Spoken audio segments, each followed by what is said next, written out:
And we have more information now on that top story we were trying to bring you earlier. Some new findings, preliminary findings that reveal that those orange droplets found in tens of thousands of tiny blue crab larvae are characteristic of the controversial oil dispersants.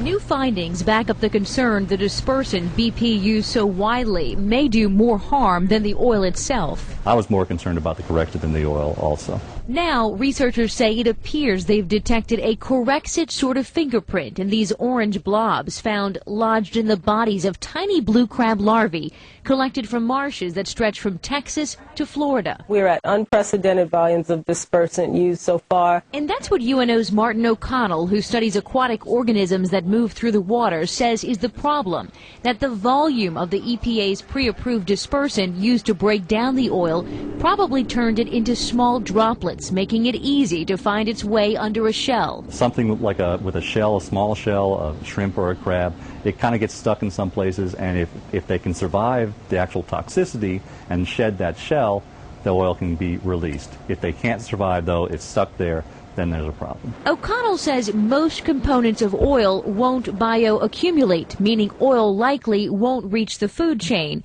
He says with Corexit, no one really knows. If you're a small fish and you eat 1,000 of these crab larvae and all of them have oil or Corexit drops in them, they could get into the fish, that little fish could be eaten, and so on and so on. New Orleans attorneys representing fishermen and cleanup workers who have left boats because they're sick have hired experts to test air and water quality samples. A toxicologist out of Florida found that some of these chemicals are in great excess of risk-based lethal levels, that the current hydrocarbon levels are capable of sterilizing our fisheries and estuary production zones. O'Connell shares similar concerns. I think they should be more concerned that we might be losing whole cohorts of these animals when they're very small, and we won't see the impact in the adults, but maybe 3 or 4 years from now, when we're expecting adult crabs to be coming into Lake Pontchartrain, there might not be as many out there. Because so many fish and crabs feed on crab larvae, some scientists fear the oil and dispersant droplets threaten